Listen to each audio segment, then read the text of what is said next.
వాక్యము ద్వారా గాయముల ద్వారా స్వస్థతనిచ్చే నా వైద్యుడా యెహోవా రఫా నాతో ఉండగా స్వస్థత నా స్వాస్థ్యమే.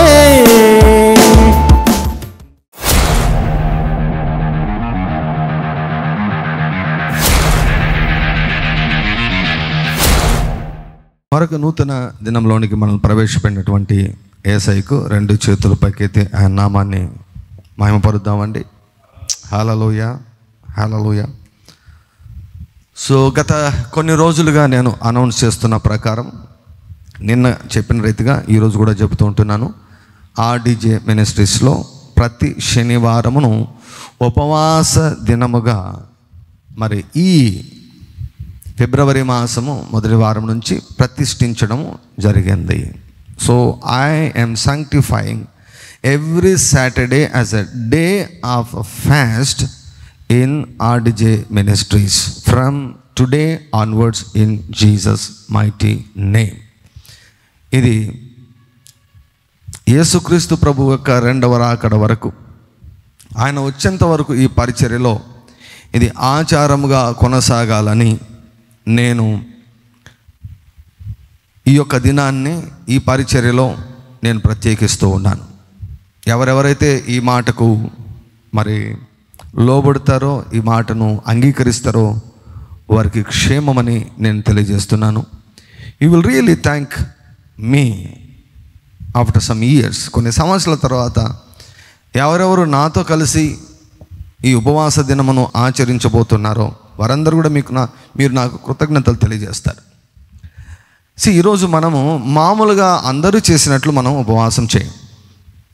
అందరూ చేయడం అంటే అందరూ కూడా వారానికి ఒకసారి ప్రతి శుక్రవారం యేసు ప్రభు ఏమంటే సిలువ వేయబడ్డాడని ప్రతి శుక్రవారం కూడా ఉపవాసం ఉంటుంటారు. రకరకాల కారణాలు బట్టి ఉంటారు. అయితే ఈ యొక్క దినము ఉపవాసం ఉండి మనము చేయవలసినది ఏమిటంటే భోజనం గురించి ఏమి తినాలా ఏమి తినకూడదు వీటి గురించి తల బద్దలు కొట్టుకోవడం కాదు, కానీ ఈరోజు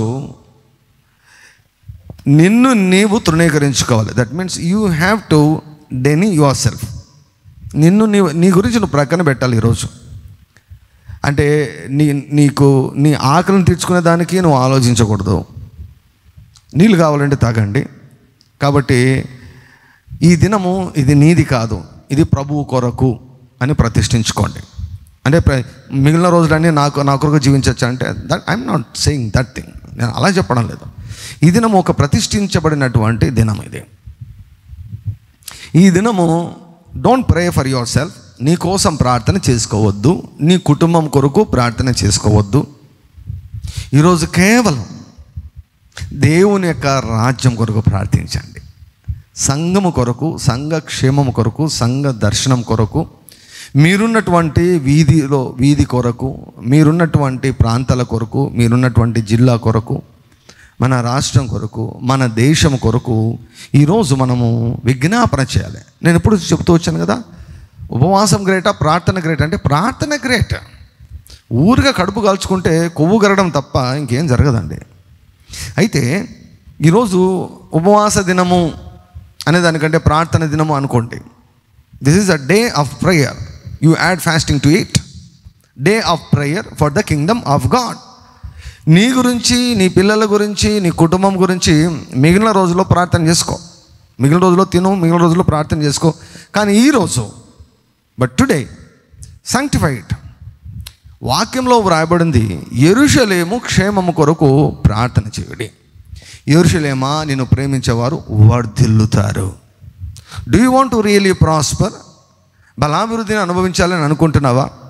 యెహోవా కటాక్షాన్ని నీవు అనుభవించాలి అని అనుకుంటున్నావా? ఆయన కటాక్షం ఆల్వేస్ ఉంది. But many people are not experiencing the favour of God upon their lives. వారి జీవితాల్లో దేవుని యొక్క కటాక్షమును అనుభవించడం లేదు. కటాక్షం is always there. Healing is always there. Prosperity is always there. God is always there. God's voice is always available to each and every person. But not every person is accessing God. ప్రతి ఒక్కరు కూడా దేవునితో connect కావడం లేదు. దేవుని నుంచి పొందుకోలేకుండా ఉన్నారు. They are not in a position to receive from God. One of the reasons is selfishness, స్వార్థం. ఎంతసేపున నేను, నా కుటుంబము, నా పిల్లలు చాలు, మేము బాగుంటే చాలు, పక్కనోడు ఎట్ల పోయినా మాకు అవసరంలా, సంఘం ఎట్ల పోయినా మాకు అవసరంలా, పరిచర్య ఏమైపోయినా అవసరంలే, పరిచర్య అవసరతలు ఏమున్నా అవసరంలా, ఎలా పోయినా అవసరంలా, అది పాస్టర్ చూసుకుంటాడు. నేను బాగుంటే చాలు, నా భార్య పిల్లలు బాగుంటే, మేము బాగుంటే చాలు. This is selfishness. ఇది స్వార్థం. You are thinking about yourself, you are not thinking about the kingdom of God. దేవుని యొక్క రాజ్యం గురించి నీవు ఆలోచించడం లేదు. ఈ పట్టణాన్ని గెలవాలనుకునే సంఘం గురించి, పరిచర్య గురించి నీవు ఆలోచించడం లేదు. ఈ పట్టణం అంతా రక్షించబడాలన్నటువంటి దేవుని యొక్క హృదయ వాంఛను నువ్వు పట్టించుకోవడం లేదు. ఎంతసేపున నీ హృదయ వాంఛల గురించి ఆలోచిస్తున్నావు. ఆలోచించు, సోమవారం నుంచి శనివారం వరకు ఆలోచించు, కానీ శనివారాన్ని ప్రత్యేకించు. Lord, Saturday is for you and for your kingdom. Yes అయ్యా, శనివారము ఇది నీ కొరకు, నీ రాజ్యం కొరకయ్యా. సో వీలైతే దినమంతా కూడా ఎప్పుడూ చేయని రీతిగా ప్రార్థనలు గడపండి. ఉద్యోగస్తులైనటువంటి వారికి మీకు వెసులుబాటు ఉంటుంది. But you keep praying in tongues. చింతించడము మీకు చేతనైతే చింతించడం, రోజంతా చింతించడం మీకు చేతనైతే రోజంతా భాషలో ప్రార్థన చేయడం కూడా చేత అవుతుందని అర్థము.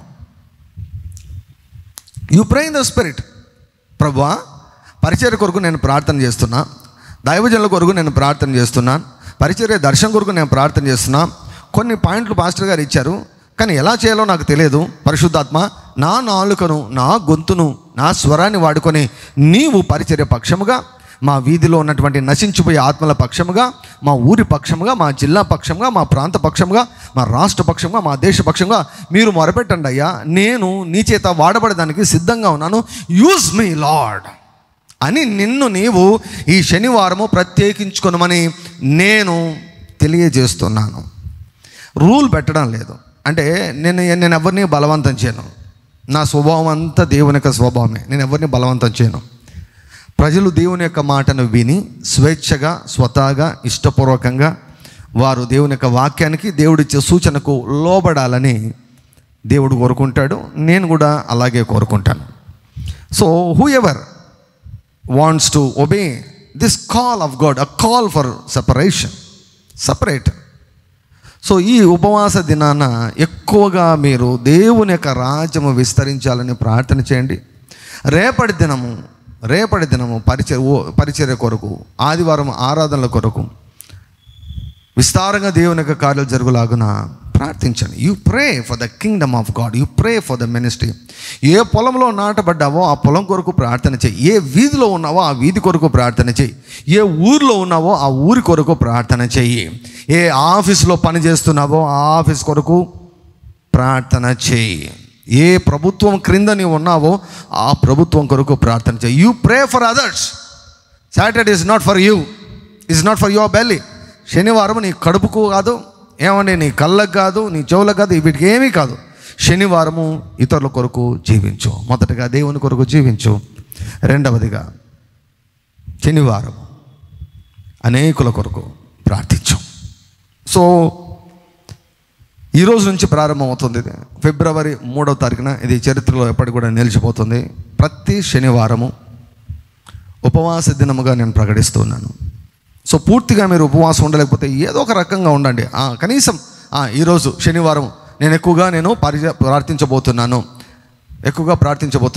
కాబట్టి పూర్తిగా నేను ఉపవాసం ఉండలేను, కానీ ఒక పూట నేను స్కిప్ చేస్తున్నాను. సో ఒక పూట స్కిప్ చేయండి, లేకపోతే 2 పూటలు స్కిప్ చేయండి, లేకపోతే కాఫీ బంద్ చేయండి, లేకపోతే టీ బంద్ చేయండి. పర్ఫెక్ట్గా మీకు మీ ఆరోగ్యానికి, మీ భవిష్యత్తుకు, మీ పిల్లల ఆరోగ్యానికి ఏమండి మేలుకరమైన ఒక విషయం చెప్తాను. ఇప్పుడు ఎక్కడ చూసినా కూడా చెడు వార్తలే ఎక్కువ వినపడుతూ ఉంటాయి కదా. మనం తినే పదార్థాలు ఏవేవో, తర్వాత ఏమండి అనేకమైనటువంటి ఫెర్టిలైజర్స్ కలపడం వలన, కెమికల్స్ కలపడం వలన, రసాయనాలు కలపడం వల్ల ఏది తినాలో ఏది తినకూడదో ఇంకా రకరకాల భయాలతో ప్రజలు ఉంటున్నారు. మనం ఏం భయపడాల్సిన అవసరం లేదండి. ఒకటి, దేవుడు ఉన్నాడు. రెండవది, దేవుడు మనకు మంచి శరీరాన్ని ఇచ్చాడు. ఎటువంటి విష పదార్థాలైనా కూడా మన శరీరం ట్యాకిల్ చేయగలదు. అయితే శరీరానికి కొంచెం స్వేచ్ఛనివ్వాలి. శరీరాన్ని కొంచెం వదిలిపెడితే మొత్తం సెట్ చేసి పడేస్తుంది. సో ఒకరోజు పూర్తిగా మీరు తినకుంటే అది మీకు చాలా మేలు. This should be your target.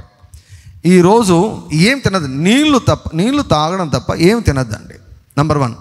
లేదు మీకు కష్టము అట్లా ఇట్లా అనుకుంటే మీరు కొంచెం ఏదో అమౌంట్ తగ్గించో, మోతాదు తగ్గించో, నంబర్ ఆఫ్ టైమ్స్ తినడం తగ్గించో, మీకు ఇష్టమైన వస్తువులు తినడం తగ్గించో, ఏదో ఒకటి చేయి, do something and pray more. సోమవారం కంటే ఎక్కువగా, మంగళవారం కంటే ఎక్కువగా, బుధవారం కంటే ఎక్కువగా, గురువారం కంటే ఎక్కువగా, శుక్రవారం కంటే ఎక్కువగా, శనివారం ఎక్కువగా ప్రార్థన చేయండి. ఇతరుల కొరకు ప్రార్థన చేయండి. నిన్ను నీవు మర్చిపో, నిన్ను నీవు ప్రక్కన పెట్టు. సో ఈ దినాన్ని మీరు అందరూ కూడా ఆచరించాలని నేను మనవి చేస్తున్నాను. యెషయా గ్రంథము 58వ అధ్యాయం, యెహోవాకు ప్రతికూలమైనటువంటి ఉపవాసం గురించి నేను మాట్లాడుతున్నాను. సో ఇక్కడ దేవుని యొక్క ప్రజలు అనుదినము వారు ప్రార్థిస్తున్నారంట, అనుదినము దేవుని దగ్గరికి వస్తున్నారంట. అనుదినం దేవుని దగ్గరికి వచ్చి, దేవా నీ చిత్తమేనైనా, నీ చిత్తమే కావాలయ్యా, నీ చిత్తమే చేయాలయ్యా, నీ చిత్తమే కావాలయ్యా, నీ చిత్తమే బయలుపరచు ప్రభువా అని మాట్లాడుతున్నారంట. నువ్వు కనపడు ప్రభువా అని ప్రార్థన చేస్తున్నారంట. ప్రభువా మా పగవారికి నువ్వు తీర్పు తీర్చు ప్రభువా అని ప్రార్థన చేస్తున్నారంట. ఒకవైపు ఏమో దేవుని దగ్గరకు వచ్చి బాగా భక్తిగా వారు భక్తిగా తమ్మును తాము చూపించుకుంటున్నారు. ఇందులో ఏ పొరపాటు లేదు, వీళ్ళు అడగడంలో ఏ పొరపాటు లేదండి. దేవుడిని చూడాలనుకోవడము తప్పు కాదు, దేవుని మార్గాలు తెలుసుకోవాలనుకోవడము తప్పు కాదు, దేవుని నుంచి జవాబులు, ప్రతిఫలాన్ని, తీర్పులు పొందుకోవాలని అనుకోవడము తప్పు కాదు. అయితే వీరి ప్రాబ్లం ఏమిటంటే, ఉపవాస దినమున వీరు తమ సొంత ఇచ్చలను నెరవేర్చుకుంటూ జీవిస్తున్నారు. తమ హృదయము దేవుని పైన లేదు, తమ హృదయము డబ్బు పైన ఉండిపోయింది. తమ హృదయము డబ్బు పైన అన్న దానికంటే తమ మీదనే ఉండిపోయింది. ఉపవాసం అన్నది మనల్ని మనము ఆయాసపరచుకోవడం, మనల్ని మనం కష్టపరచుకోవడం.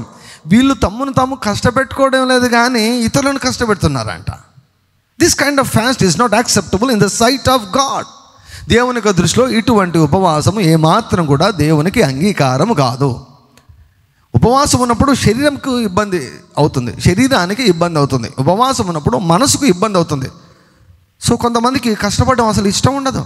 సుఖానికి మరిగారు. ఒక పూట భోజనం మానేయమంటే, అమ్మో నా వల్ల కాదు, నేను మానేయలేను, చచ్చిపోతామేమో. ఇశ్రాయేలు టైప్ అనమాట. ఆకలితో మేము చచ్చిపోతున్నాం అన్నారు వాళ్ళు. ఒక పూట మానేస్తే ఏషావు అన్నాడు కదా, నేను చచ్చిపోతున్నాను అన్నాడు. కొంతమంది నో తెలిసే చావు చావు చావు, చస్తావు జాగ్రత్త, మాటికి చావు చావు చావు అని మాట్లాడుతుంటే చచ్చిపోతావు నువ్వు. You are opening a door to the spirit of death, spiritual loss. కొంచెం జ్ఞానం, తెలివి కలిగి ఉండాలి మనం. You need to be very careful about what you are talking about yourself. So వీరు తమను తాము శ్రమ పెట్టుకోవడం లేదు, తమను తాము ఆయాసపరచుకోవడం లేదు, తమను తాము కష్టపెట్టుకోవడం లేదు, కానీ తమ కఠినమైన హృదయముతో తమ క్రింద పనిచేసే వారితో కఠినముగా పని చేస్తున్నారంట, వాదాలు చేసుకుంటూ ఉన్నారంట, కలహాలు పడుతున్నారంట, గుద్దులాడుకొని ఉన్నారంట, అన్యాయముగా కొట్లాడుకుంటున్నారంట. ఏమంటే what kind of life it is? ఇది అసలు జీవితమేనా? ఇది విశ్వాస జీవితమేనా? అసలు కొన్నిసార్లు కొంతమందిని చూస్తే వీళ్ళు విశ్వాసుల పిశాచుల అని అనిపిస్తుంది. విశ్వాసుల పిశాచులు అనిపిస్తుంది. దేవుడు దేవుడే, అదేదో సామెత ఉందా, తమ్ముడు తమ్ముడే పేకాటే అంట. సామెత ఉంది కదా, తమ్ముడు తమ్ముడే పేకాట. ఆ పేకాట ఆడేటప్పుడు తమ్ముడు లేదు, అన్న లేదు, ఏం లేదంట. ఇంకా అక్కడ ఏం రాజీ పడరంట. ఇక్కడంతే, దేవుడు దేవుడే, మేమే, దేవుడు దేవుడే, మేమే. దేవుని దగ్గర వెళ్ళినప్పుడేమో ఓ భక్తి, ప్రభువా ఇంకా పాటలు పాడితే నిన్ను చూడాలని ఉందయ్యా, నువ్వు లేకపోతే నేను జీవించలేదయ్యా, ఓ యేసయ్యా, నా యేసయ్యా, నన్ను వదిలిపెట్టద్దయ్యా, నువ్వు ఉంటే నాకు చాలయ్యా అని ఏడుస్తారు, కన్నీళ్ళు గారుస్తారు దేవుని దగ్గర. వీళ్ళు కూడా అంతే, ప్రార్థన నుంచి బయటకు వస్తేనే విశ్వరూపం చూపిస్తున్నారు వీళ్ళు. ప్రార్థన నుంచి బయటకు వస్తూనే విశ్వరూపం చూపిస్తున్నారు, గుద్దులాడుతున్నారు, కొట్లాడుతున్నారు, కలబడుతున్నారు, కొట్లాడుకుంటున్నారు, తిట్టుకుంటున్నారు. మళ్ళీ ఏమంటున్నారు, ప్రభువా ఉపవాసం ఉన్నావయ్యా, మా ఉపవాసానికి నువ్వు ఎందుకు జవాబు ఇవ్వడం లేదు ప్రభువా, మా ప్రార్థనకు ఎందుకు జవాబు ఇవ్వడం లేదు ప్రభువా అని మళ్ళీ దేవుని వచ్చి అడుగుతున్నారు అన్నమాట. ఇక దేవుడు వీళ్ళకి చెబుతుంటే అర్థం కాలేదు. వీళ్ళ మనసాక్షి వాత వేయబడి ఉంది. తాము బాగున్నామని వారు అనుకుంటున్నారు. తమకు ఉపద్రవం వచ్చేంత వరకు తాము మోసపోతున్నామని వారికి తెలియదు. కొన్నిసార్లు కొంతమంది పూర్తిగా నష్టపోయిన తర్వాత కళ్ళు తెరుచుకుంటారు, కొంతమంది పరలోకానికి వెళ్ళిన తర్వాత కళ్ళు తెరుచుకుంటారు. ఏం ప్రయోజనం అండి? సో ఇక్కడ వీరు ఉపవాసం చేస్తున్నారు, కానీ ఆ ఉపవాసాన్ని దేవుడు చూశాడు కానీ అంగీకరించలేదు. ఆ ఉపవాసాన్ని చూశాడు కానీ అంగీకరించలేదు. ఇంకా చూడండి, ఇంకా వీళ్ళ ప్రాబ్లం ఏంటో చూడండి. 9వ వచనం 2వ భాగంలో, అప్పుడు నీవు పిలువగా యెహోవా ఉత్తరం ఇచ్చును, నీవు మొరపెట్టగా ఆయన నేను ఉన్నానన్ను. Positive side. యెషయా గ్రంథం 58వ అధ్యాయం పాజిటివ్ సైడ్ రేపు మాట్లాడదాం. నెగిటివ్ సైడ్ చూస్తాం. ఇతరులను బాధించుటయు, వ్రేలు పెట్టి చూసి తిరస్కరించుటయు, చెడ్డ దానిని బట్టి మాటలాడుటయు నీవు మాని. వీళ్ళు ఏం చేస్తున్నారు? ఒక సైడు ఫాస్టింగ్ చేస్తున్నారు, ఉపవాసం చేస్తున్నారు, ఇంకో సైడు ఇతరులను బాధ పెడుతున్నారు. ఒక సైడు ఉపవాసం చేస్తున్నారు, ఇంకో సైడు మనుషులలో తప్పులు వెతుకుతున్నారు, వ్రేలు పెట్టి చూపిస్తున్నారు. వీరి యొక్క కళ్ళలో దూలాలు ఉంటాయి. వీరి కళ్ళలో దూలాలు పెట్టుకుంటారు. దూలాలు ఉంటాయి కాబట్టి వీళ్ళకి ఏం కనిపించదు. అవతల వ్యక్తులలో మంచి మేలు అనేటువంటిది కనిపించదు అనమాట. ఎందుకో తెలుసా? వీరి కళ్ళకు పొరలు వచ్చాయి, శుక్లాలు వచ్చాయి. నాలాంటి వాడు అవసరం అన్నమాట. ఎందుకంటే శుక్లాలు తీసి ఆపరేషన్ చేస్తాను కదా. సో మనసులో కూడా శుక్లాలు ఉంటాయి. అవి తీసుకో అంటున్నాడు దేవుడు. మనసులో శుక్లాలు ఉంటే కనపడరు. గుడ్డివాడంట ఫస్ట్ సారి ఏమండి యేసయ్య చేతే తాకబడ్డాడు. మొదటిసారి మనుషులు చెట్లలాగా కనపడ్డారంట. కళ్ళలో శుక్లాలు ఉంటే మనుషులు సరిగా కనిపించరు, ఉండనివి ఉన్నట్లు కనిపిస్తాయి. మనసులో శుక్లాలు ఉన్నాయనుకోండి, మనసులో శుక్లాలు ఉంటే మనుషులలో మంచి కనిపించదు. నువ్వు బాగున్నావని అనిపిస్తుంది, నీకు కనిపించేవన్నీ కరెక్ట్ అని నువ్వు అనుకుంటావు. నీకు అన్నీ అనుకూలమైనవి ఏవి కనిపించవు, పాజిటివ్ ఏవి కనిపించవు. ఇక్కడ ఏం చేస్తున్నారంటే వీరు ఇతరులను బాధించుటయు, వ్రేలు పెట్టి చూసి వేలెత్తి చూపుతున్నారు అనమాట. అసలు నువ్వు ఎవరు? నీవు ఇతరుల తప్పుల గురించి మాట్లాడడానికి నీవెవరు? అసలు నీకు ఏం రైట్ ఉంది? నువ్వు దేవునివా? నువ్వు పరిశుద్ధాత్మవా? ఇంకొక వ్యక్తిని విమర్శించే అధికారాన్ని ఎవరిచ్చారు? ఈవెన్ గవర్నమెంట్ని విమర్శించేదానికి కూడా దేవుడు నీకు అధికారం ఇవ్వలేదు. గవర్నమెంట్ గురించి ప్రార్థన చేయి, మంచి ప్రభుత్వం రావాలని ప్రార్థన చేయి. సెంటిమెంట్ను బట్టి పోవద్దు. నాకు ఆ రాజకీయ నాయకుడు అంటే ఇష్టము, నాకు ఈయనంటే ఇష్టము, ఈయన మా క్యాస్ట్, ఈయన మా కులం కాబట్టి no. You pray to God so that God will give you a good government. మంచి ప్రభుత్వాన్ని ఇచ్చే వారి కొరకు ప్రార్థన చేయండి. సరిగా పరిపాలించడం లేదా విమర్శించడము క్రైస్తవుల పని కాదు, కానీ విజ్ఞాపన చేయడమే క్రైస్తవుల పని. వేలు పెట్టి చూసి తిరస్కరించుటయు, చెడ్డ దానిని బట్టి మాటలాడుటయు.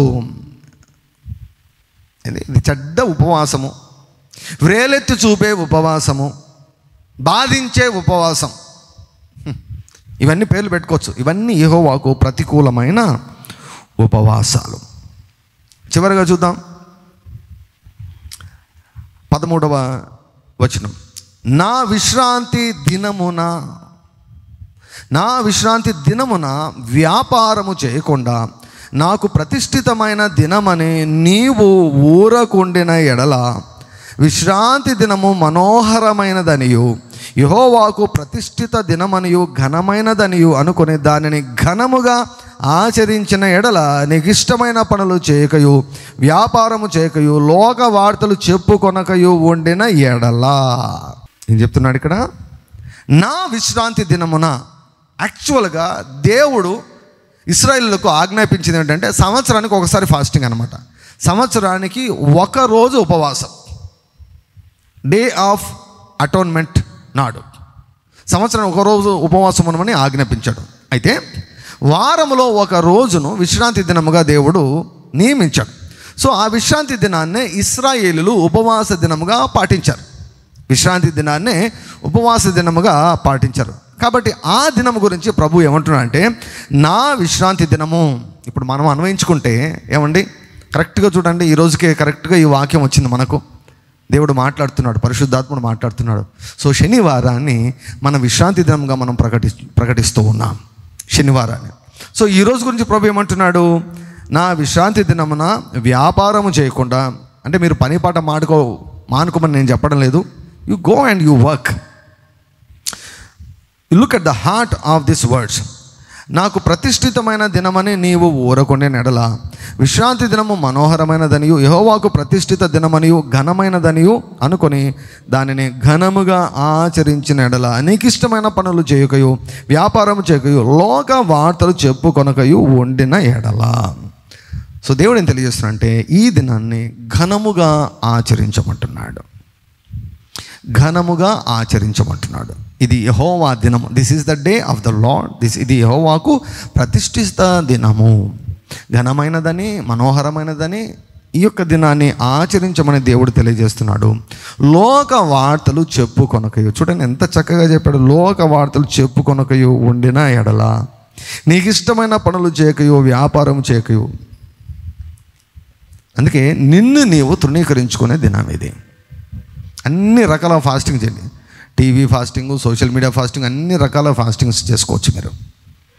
ఈరోజు ఎక్కువ సమయం దేవుని యొక్క సన్నిధిలో గడిపి యేసయ్యను ఆరాధించండి. వారం అంతటిని బట్టి ఆరాధించండి, స్తుతించండి, కృతజ్ఞతలు చెల్లించండి. తర్వాత, దేవా ఈరోజు నీ కోసం అయ్యా నా శరీరాన్ని సజీవ యాగంగా నీకు అర్పిస్తున్నానయ్యా. నా శరీరాన్ని సజీవ యాగంగా నీకు అర్పిస్తున్నానయ్యా. నన్ను వాడుకో. నీ నామం పరిశుద్ధపరచబడును గాక, నీ రాజ్యం వచ్చును గాక, నీ చిత్తం పరలోకం మీద నెరవేర్చబడుచున్నట్టు భూమి మీద నెరవేరును గాక. నా రక్త సంబంధికులో ఎవరు దేవా రక్షణ లేకుండా ఉండకూడదు. నా వీధి అంతా రక్షించబడాలి, నా ఊరంతా రక్షించబడాలి, నా సంఘానికి క్షేమము కలగాలి, వాగ్దానాలు నెరవేర్చబడాలి, మా ఊరు రక్షించబడాలి, నీ రాజ్యం విస్తరించాలి, నీ నామం గణపరచబడాలి, ప్రజలు దీవించబడాలి, ప్రజలు మోసం నుంచి బయటికి రావాలి, మంచి ప్రభుత్వాలు మాకు రావాలి, మంచి నాయకులను నీవు రేస్ చేయాలి, ప్రజలు సుఖంగా క్షేమంగా దీవించబడినట్లుగా, దేవుని చిత్తం జరిగినట్లుగా పరిపాలించే నాయకులను మీరు లేపండి అయ్యా అని ప్రియులారా, you pray for others on this day. ముఖ్యంగా ఈరోజు ఉపవాస దినము. రెండవదిగా నీకోసం ప్రార్థన చేసుకోవద్దు. నీకోసం చేసుకోవద్దు. దేవుని యొక్క రాజ్యం కొరకు ప్రార్థన చేయి. రేపటి నా ఆరాధన కొరకు ప్రార్థన చేయి. దేవుడి యొక్క మాటలను మనం ఎన్నికటిలో ఫలింపచేయును గాక. ఆమేన్.